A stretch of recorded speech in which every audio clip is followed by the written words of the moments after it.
ज्येष्ठ भ्राता युधिष्ठिर, मैं प्रण लेता हूँ। ज्येष्ठ भ्राता युधिष्ठिर, मैं प्रण लेता हूँ। कोई फायदा नहीं। कोई फायदा नहीं। अरे ये डायलॉग्स थोड़े ना है, मैं तो दया से बात कर रहा था। अच्छा, कोई फायदा नहीं है। यहाँ नेटवर्क की इतनी दिक्कत है कि 1 मिनट की बात करने के लिए 5 मिनट तक टहलना पड़ता है। अर्जेंट एक फोन करना था। खैर, मेरे लाइन्स बताओ। अरे लाइन्स वाइन्स छोड़ो, अपने हिसाब से कर लो। कॉस्ट्यूम्स ट्राई कर लो तुम आराम से। वैसे मुझे लगता नहीं है कि आप लोगों ने इससे पहले ऐसे ऐतिहासिक और सांस्कृतिक नाटकों में काम नहीं किया है। नहीं किया है, कई बार ऐसे किरदार निभाए हमने, तभी तो इनका निशाना अचूक अर्जुन जैसी और मेरी ताकत भीम जैसी। क्या है ना, अभी पहली बार आप लोगों के साथ काम कर रहे हैं ना, एक बार जान पहचान होगी तो फ्लो में आ जाएगा। वैसे आप लोग तो काफी समय से एक दूसरे को जानते होंगे, मतलब जम गई होगी आपस में, है ना? नहीं नहीं, ऐसा कुछ नहीं है। हमें एक दूसरे से कुछ लेना देना नहीं है। वो तो मुड्डू साहब है कि सबको जोड़ के रखते हैं। अच्छा, तो मतलब आप में से वो चोरी करने वाला और खून करने वाला ठग कौन है, वो तो आपको भी नहीं पता होगा। हमें पता होता तो सीआईडी को नहीं बता देते। जी हाँ, द्रौपदी की कॉस्ट्यूम तारिका को हो गई। कॉस्ट्यूम तो बिल्कुल फिट है, लेकिन ये विग आप देख लीजिए, थोड़ा विग में शायद थोड़ा कुछ प्रॉब्लम। इस कॉस्ट्यूम और विग की दुनिया से तो मेरी फोरेंसिक लैब और केमिकल से बेहतर है। क्या बात है, मैं मदद करूं कुछ? नहीं It's okay. अरे वाह भाई साहब वाह, आप तो सर्वगुण संपन्न मालूम पड़ते हैं। औरतों के बाल बनाना भी जानते हैं आप। पहले लेडीज ब्यूटी पार्लर में काम करते थे क्या? जी नहीं, मैं एक कलाकार हूँ। कलाकार। हाँ भाई, सारी तैयारियां हो गई? हाँ जी। चलो चलकर स्टेज दिखाते हैं, साथ में ड्रेस और प्रॉपर्टी भी ले लो। जाकर देखते हैं स्टेज कितना बड़ा है छोटा है, बहुत जरूरी है। संजीव चल भाई। हाँ बिल्कुल, वरना कहीं शो के टाइम टेंशन ना हो जाए। उठा लो भाई, प्रॉपर्टी उठा लो। चलो चलो चलो। मैं यही रुकती हूँ। क्यों? वो एक्चुअली मेरे डायलॉग्स ठीक से याद नहीं हुए, तो सोचा थोड़ी प्रैक्टिस कर लूँ यहाँ बैठ के। वो शाम को शो है और कुछ गड़बड़ हो गया तो पूरा शो खराब हो जाएगा, है ना? हाँ, अच्छा कह रही हैं। आप याद करो, हम लोग चलते हैं। चलो भाई, सब लोग लेके चलते हैं।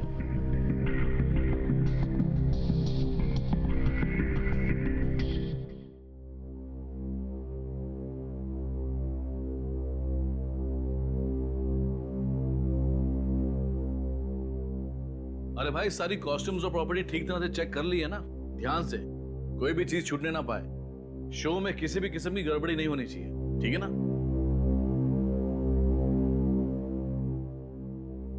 हेलो जी, कला भवन नाटक कंपनी, बोलिए। जी,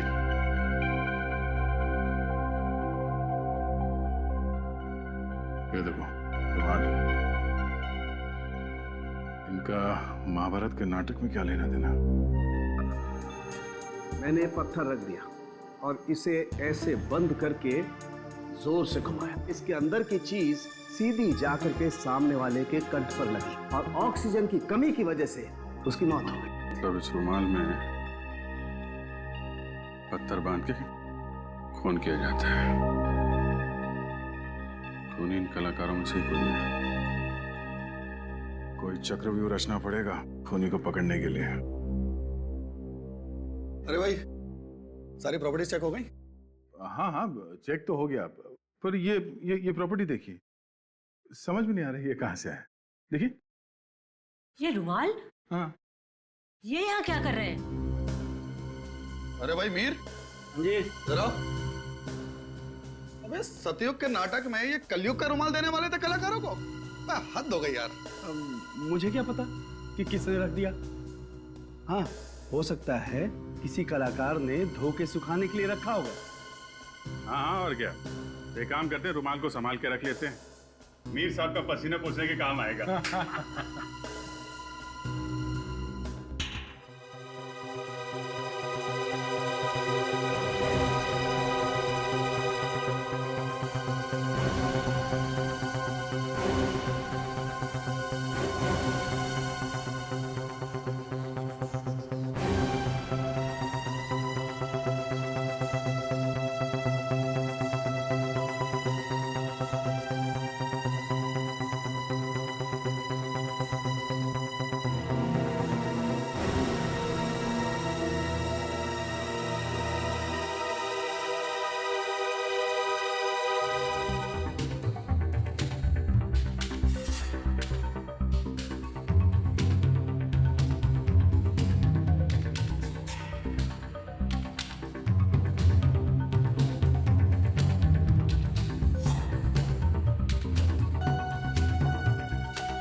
ये क्या है? लॉज के बिल्स? आरके लॉज, केशवर, बापा लॉज, वेलापुर।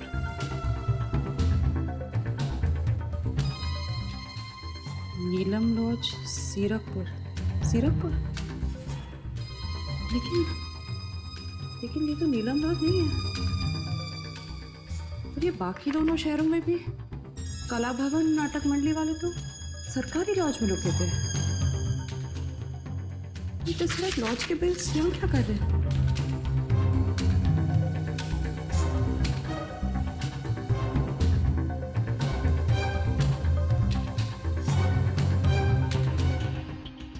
वो सोने के गहने जो तुम तोड़ रहे थे वो दिवाकर जी की बेटी शालिनी के थे। तो बताओ, किसने चुराए वो गहने?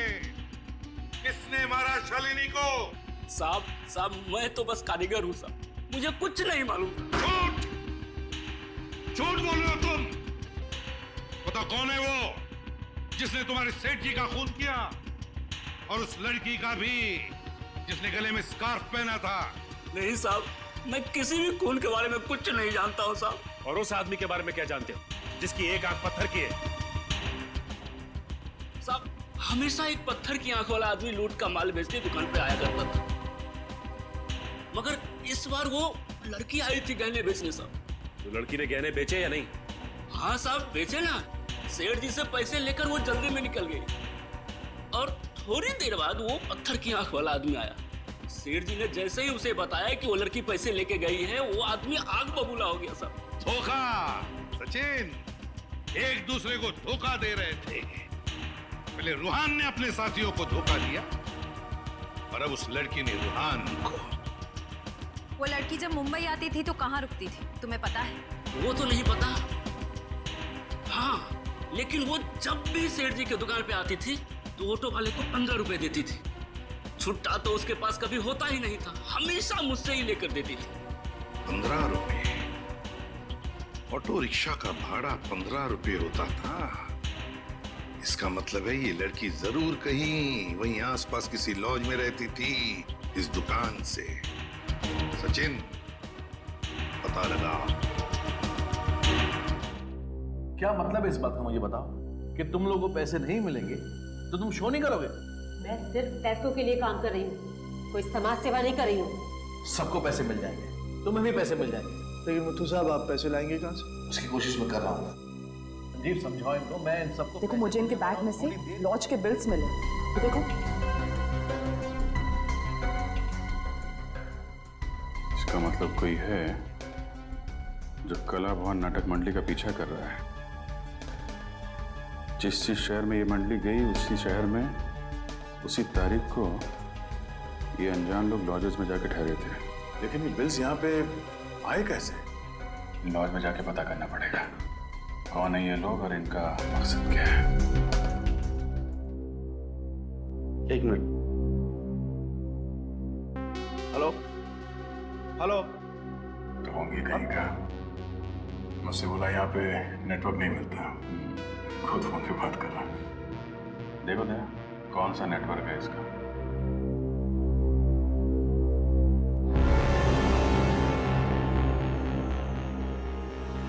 Welcome sir. सर हमारे यहाँ कम से कम और ज्यादा से ज्यादा रेट का हर तरह का रूम मिलेगा, और वो भी फुल फैसिलिटी के साथ। तो बोलिए कैसा कमरा चाहिए आपको? रूम नहीं चाहिए, रूम में जो रहा था उसके बारे में जानकारी चाहिए। जानकारी? क्यों? सीआईडी?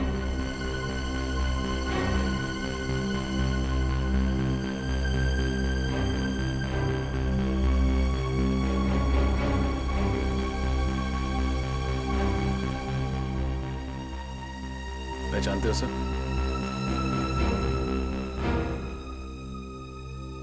नहीं साहब, मैंने इसको कभी नहीं देखा। सर वेलापुर से जो कागज के टुकड़ों के सैंपल हमें भेजे गए थे, उस पर भी ऐसी डिजाइन थी। और सर, गहनों की लूटपाट के बाद उस लड़की ने वेलापुर से ही बस पकड़ी थी मुंबई आने के लिए।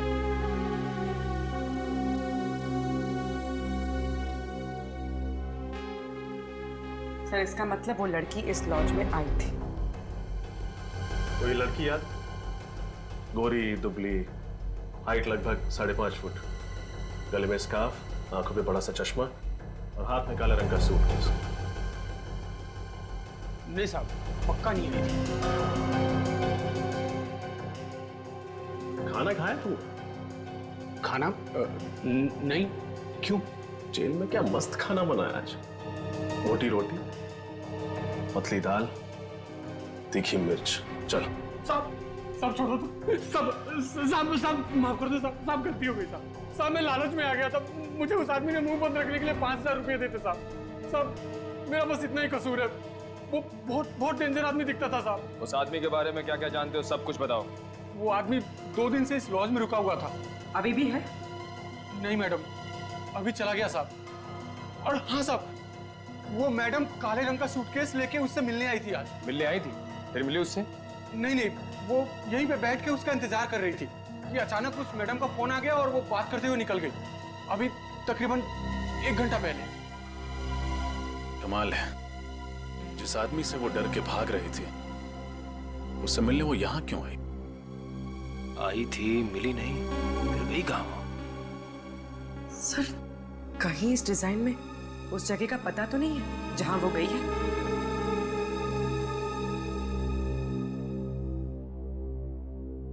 SVR रोड, पूरा चौक। SVR रोड, पूरा चौक। सर, नचकेत जी और जीवराम जी ने जिस नाट्य संग्रहालय के बारे में बताया था, वो भी SVR रोड, पूरा चौक में है। क्योंकि वो संग्रहालय तो कई साल पहले बंद हो चुका है। सर, पर वो तो सालों पहले बंद हो चुका है। क्या? तो फिर वो लड़की उस बंद संग्रहालय में क्या करने गई थी, जबकि उसे तो मुंबई शहर छोड़ के भाग जाना चाहिए था।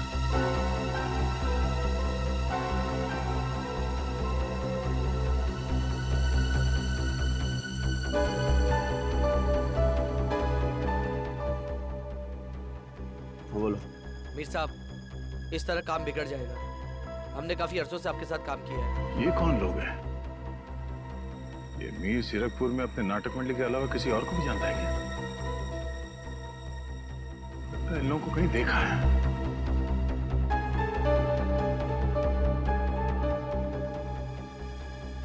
तुम लोगों को यहाँ नहीं आना चाहिए था। हमें हमारा हिस्सा चाहिए। हिस्सा मिल जाएगा, पहले ये काम कर दो, उसके बाद चलो जाओ यहाँ से। लगता है ये वही लोग हैं जो अलग अलग लॉज में नाटक मंडली के नाम से रुकते हैं और जगह जगह जाकर लूटपाट करते हैं।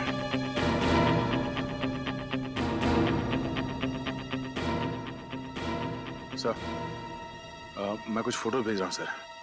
लगता है ये वही लोग हैं जो उस नाटक मंडली में जुड़े हुए हैं।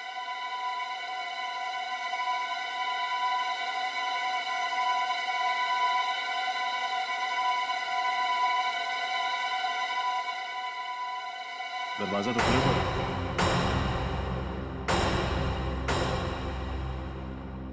अगर ये जगह काफी दिनों से बंद पड़ी है तो यहाँ पे आत्मा वगैरह। डैडी, क्या डर पा रखा है तुमने आत्मा?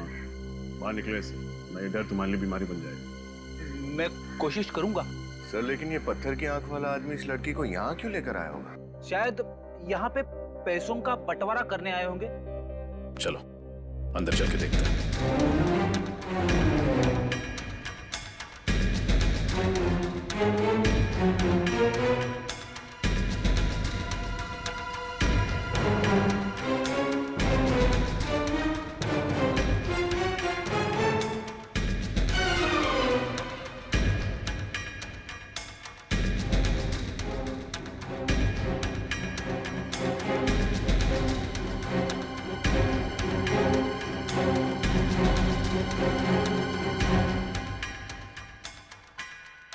सर, ऐसा लग रहा है यहाँ अभी भी कुछ जलाया गया है। शायद जाओ, देखो कौन है, ध्यान से।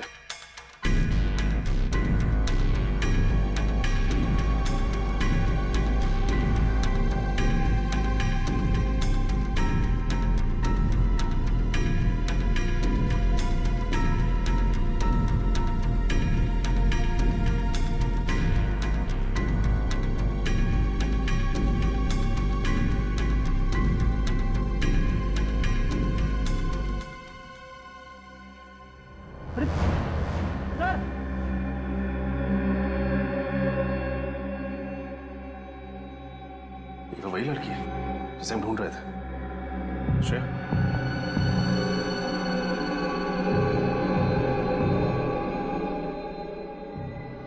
सर सांसें चल रही हैं।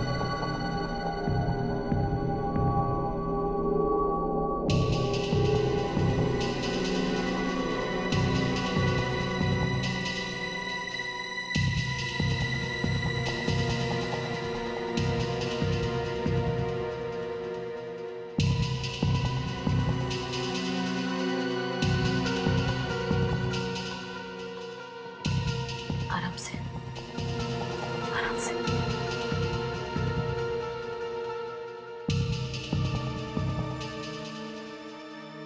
नाम क्या है तुम्हारा? नीना। नीना। किसने किया ये सब? किसने किया ये सब? पिता की। पिता की। पिता की। श्रेया, फ्रेडी, इसको जल्दी से अस्पताल पहुंचाओ।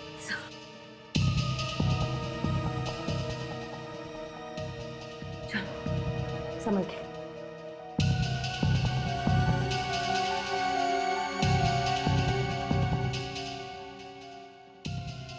ये देखिए सर, कितने सारे फाइल्स और पेपर जला दिए उसने, लेकिन इनमें क्या होगा? कुछ तो है जो पिता की जलाकर खत्म करना चाहता था। देखता हूं।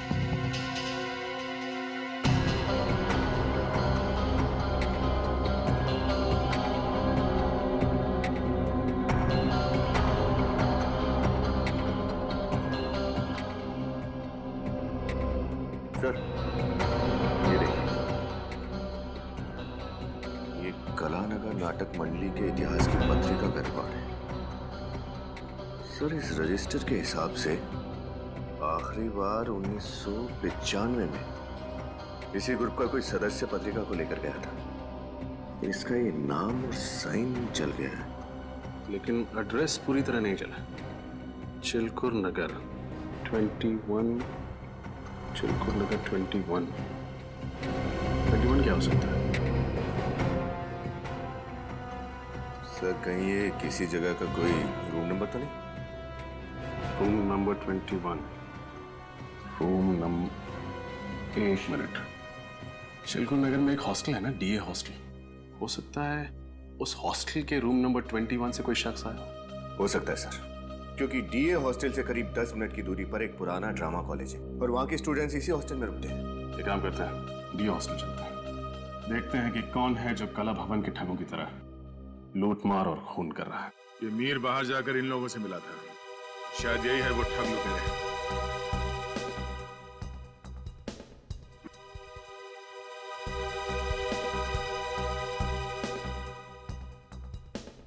अच्छा, तो ये ठग लुटेरे नाटक मंडली के साथ साथ घूम रहे हैं।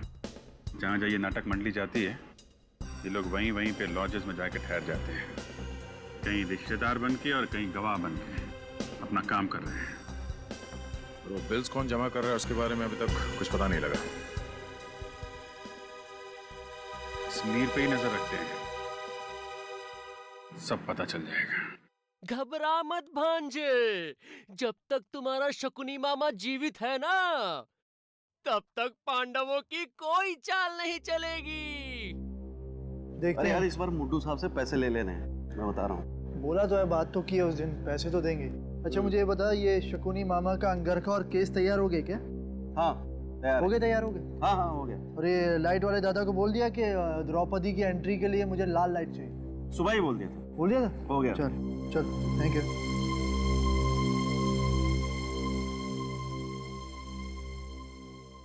ये मेरे अहंकार का नहीं, आत्मसम्मान का प्रश्न है। वो कितनी कॉम्प्लिकेटेड लाइन्स कैसे बोल लेते हैं, देखो कैसे याद रखते हैं। ये फॉरेंसिक में ठीक है बॉस। नहीं यार, मैं सिखाऊंगा ना, सिखाऊंगा, कुछ नहीं हो सकता। अरे नहीं, मैं कोशिश करता हूँ ना यार, हो जाएगा हो जाएगा।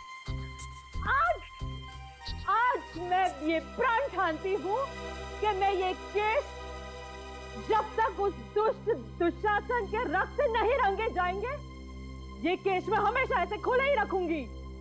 वाह वाह, क्या बात है, क्या एक्टिंग करती हैं? हाँ, ये काम कीजिएगा, जब ये केश वाली लाइन बोली ना आपने, तो बालों को थोड़ा सा ऐसे करके झटक दीजिए। बहुत मस्त लगेंगे। वैसे एक बात बोलूं, आप पूरी बहुत मस्त दिखती है। दुर्योधन, क्या नाम है तुम्हारा? केतन। तारिका जी के बाएं कंधे में चोट लगी है, इसलिए वो ऐसे बाल नहीं कर सकती। इसलिए बेहतर होगा कि तुम नीचे जाओ और रिहर्सल करो। नीचे जाओ और रिहर्सल करो। नीचे जाओ। बेचारा केतन बाल बाल बच गया। यार तुम्हें मजाक सोच रहा है यार? अरे मजाक क्या करो यार। ये मीर कहाँ गायब हो गया? हाँ, अभी तो यहीं पे फोन पे बातें कर रहा था। ये गया कहाँ? सॉरी सर, सॉरी, आपको इंतजार करना पड़ा। बताइए क्या काम था? क्या साल 1995-96 में आप इस हॉस्टल में काम कर रही थी? नो सर, मैं तो सिर्फ पिछले 2 सालों से यहाँ काम करती हूँ। कोई और है इस हॉस्टल में जो उस समय से काम कर रहा हो? जी हाँ, पार्थ जी। सर वो 1995 से इस हॉस्टल के फैकल्टी मेंबर हैं। बुलाऊं मैं? प्लीज।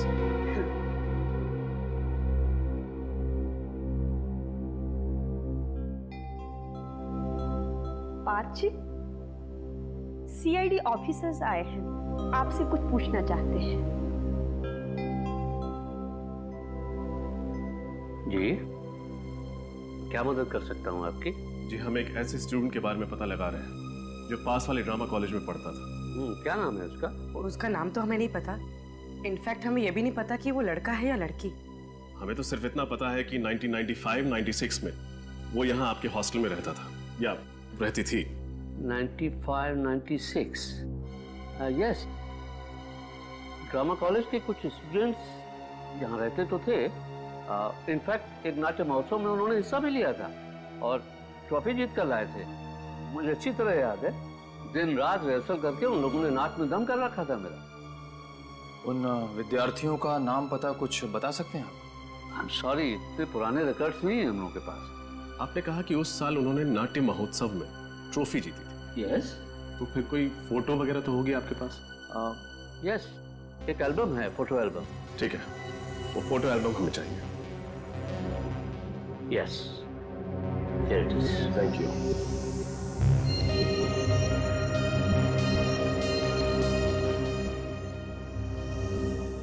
ओह, तो ये है।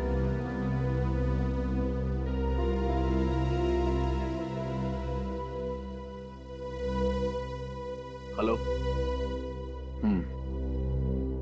क्या तुम्हें 50,000 रुपए बतौर कमीशन चाहिए?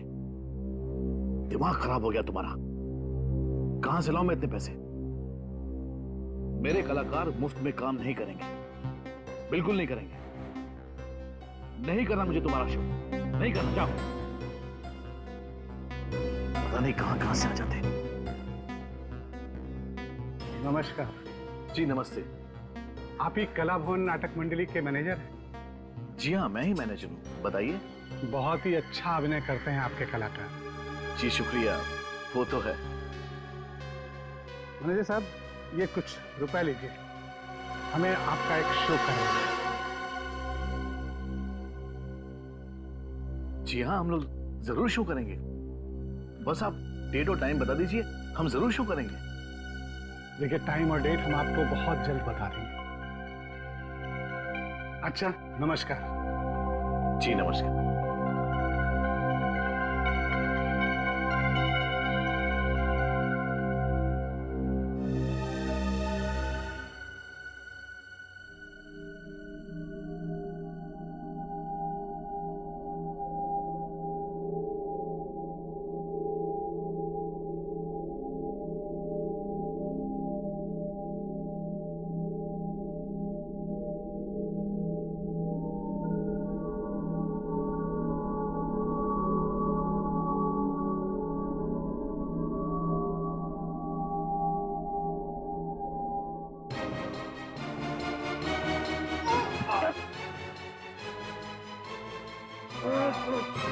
कौन तुम लोग? सीआईडी। सीआईडी?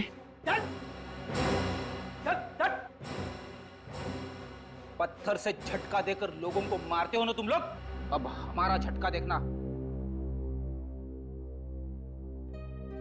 हम पर भरोसा करने के लिए बहुत बहुत शुक्रिया। अगर आज आप लोग हिम्मत नहीं दिखाते तो हम लोग इन ठगों को कभी भी रंगे हाथों नहीं पकड़ सकते थे। अच्छा, तो तुम लोग की चाल थी हमें पकड़ने के लिए? हाँ, हमें पहले ही पता चल चुका था कि तुम लोग 1890 के नाट्य कलाकारों की एक कला का सहारा लेकर ये घिनौना काम करते हो, लोगों को लूटते हो, उनका खून करते हो। तो बताओ, कहाँ है तुम्हारे बाकी के साथी और कौन है तुम्हारा बॉस जिसे इतिहास दोहराने का बहुत बड़ा शौक है? हमें नहीं पता आप किसकी बात कर रहे हैं। मीर और पिता की तुम्हारे साथी है ना? बोल। हाँ, मीर और पिता की दोनों साथ में ही हैं, मगर क्या?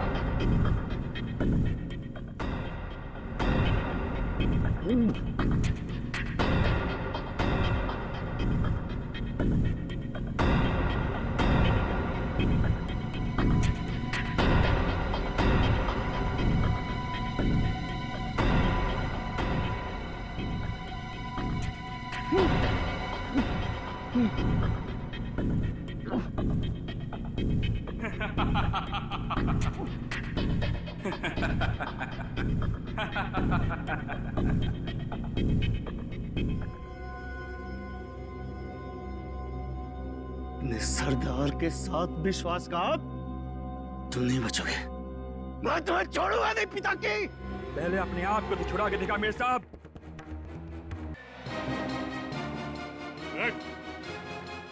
मीर साहब के वर्तमान की चिंता छोड़ और अपने भविष्य की चिंता कर तू, जो जेल की सलाखों के पीछे कटने वाला है। जा। मीर साहब, तुम्हारा नाटक खत्म, अब हमारे नाटक से पर्दा खुलेगा। भयंकर भयानक अपराध हुआ था युधिष्ठिर से। अपनी अर्धांगिनी को श्यान कक्ष से चौपाट तक लेकर आया था वो। पश्चाताप का आभास तो हो रहा था, परंतु क्या द्रौपदी उन्हें क्षमा करेगी?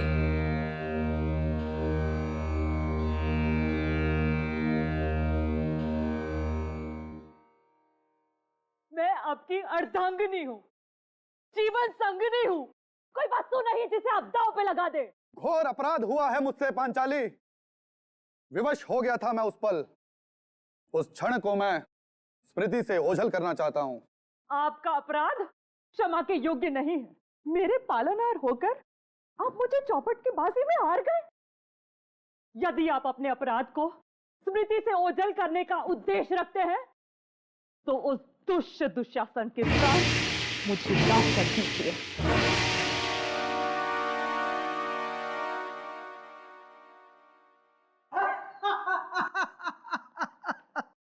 ओ द्रौपदी, जिसका स्वयं कोई सम्मान नहीं, वो क्या किसी के प्राण निकाल पाएंगे? तुम्हारे पांचों प्राणनाथ ने तुम्हें अनाथ बना दिया है। यदि मांगना ही है तो मुझसे मांगो। इन कायरों से मांगोगी तो केवल दरिद्रता एवं अपमान ही पाओगी। दुशासन, इस भ्रम में मत रहना। यदि चौपड़ में हमारी हार हुई है तो हमारा बाहुबल निर्बल हो गया है। तुम्हारी कटु वाणी जिस मुख से निकली है, उस मुख का मुखारबिंद मैं नष्ट कर दूंगा दुशासन। मैं पांचली आज ये प्रण लेती हूँ कि जब तक ये दुष्ट दुशासन के रक्त से अपने केश ना रंग दूं, मैं अपने केश हमेशा खुले ही रखूंगी। मैं तुमसे वादा करता हूं पांचाली, इस दुशासन की छाती चीर कर इसका लहू निकाल लूंगा मैं। ये सब क्या अनर्थ हो रहा है? इस दुर्भाग्यवश परिस्थिति की उपज मेरे ही कारण हुई है। सत्य वचन भ्राता युधिष्ठिर, सत्य वचन। असली अपराधी आप हो, इसलिए केवल दंड आपको ही प्राप्त होना चाहिए। डायलॉग भूल गया क्या? ना अर्जुन ना, मैं नहीं, हम सब द्रौपदी के अपराधी हैं। हम सब ने मिलकर उसे चौपड़ के दांव पर हारा है। हम आपके आज्ञाकारी हैं, आपकी आज्ञा का पालन करते हैं बड़े भैया। हाँ, असली अपराधी तो आप ही हैं। ये अपराध की उपज आप ही के दिमाग में आई थी। ये दोनों अर्जुन और भीम मेरे नाटक की वाट लगा देंगे। नितिन, इससे पहले कि पब्लिक हमारे ऊपर अंडे और टमाटर फेंके, तुम एक काम करो, द्रौपदी को यहां पर ले आओ और युद्ध का ऐलान कर दो। रुक जाओ पांडवों, तुम में से असल अपराधी कौन है इसका निर्णय तुम लोग बाद में कर लेना, परंतु अभी मैं द्रौपदी को अपने साथ लेके जा रहा हूं। तत्पश्चात नहीं, निर्णय अभी ही होगा। द्रौपदी, ये अर्जुन तुम्हारा और अपमान नहीं होने देगा। भ्राता भीम, दुशासन को समझा दो। जो आ गया भ्राता, चल। ये तुम क्या कर रहे हो भीम? इस सारे नाटक के नुकसान की भरपाई मैं तुमसे वसूल करूंगा। हम लोग सीआईडी से हैं और खूनी को पकड़ने के लिए जाल बिछाया हम लोगों ने, समझे? इसलिए आप लोगों से विनती है कि आप लोग यहीं खड़े रहिए और हमारा नाटक देखिए। आपके इस अपराध का सिर्फ एक ही दंड है, मृत्युदंड। ये क्या कह रहे हो अनुज? अपने ज्येष्ठ भ्राता पर बाण चलाओगे? ना भ्राता, ना। इस पापी की हत्या करने के लिए आपको अपने बाण नष्ट करने की जरूरत नहीं है। इसे मारने के लिए मेरे पास एक नया शस्त्र है। ये शस्त्र आज से हजारों साल पश्चात कलयुग में उपयोग किया जाएगा, जिसकी शुरुआत साल 1890 में होगी और तत्पश्चात 2013 में संजीव नाम का एक अपराधी मनुष्य वध के लिए इस शस्त्र का उपयोग करेगा। ये क्या बोल रहे हो? मैं निर्दोष हूं, मैंने कोई खून नहीं किया। झूठ मत बोलिए भ्राता श्री, हमारे पास केवल साक्ष्य ही नहीं, साक्षी भी हैं, मतलब सबूत ही नहीं, गवाह भी हैं। गवाह पेश किए जाएं।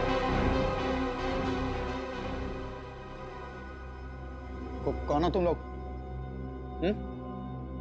सीआईडी ऑफिसर अभिजीत, दया और फॉरेंसिक एक्सपर्ट डॉक्टर तारिका।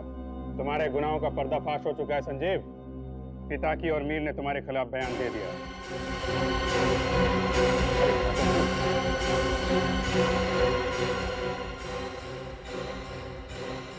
रणभूमि छोड़ के कहां भाग रहे हो ज्येष्ठ भ्राता?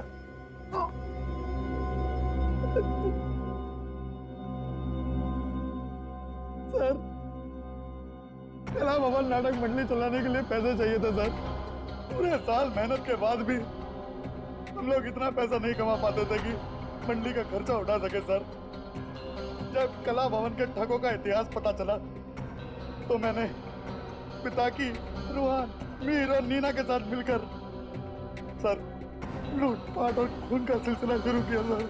मेहनत से कमाई नहीं कर पाए तो गैर कानूनी काम शुरू कर दिया, ईमानदारी की दुकान बंद कर दी और बेईमानी शुरू। संजीव, तुम कलाकार तो सचमुच बहुत अच्छे हो, लेकिन तुमने अपनी कला का उपयोग गलत कामों में किया। युधिष्ठिर तो धर्मराज थे, लेकिन तुमने अधर्म का रास्ता अपनाया, इसलिए तुम तीनों को फांसी होगी, सिर्फ फांसी।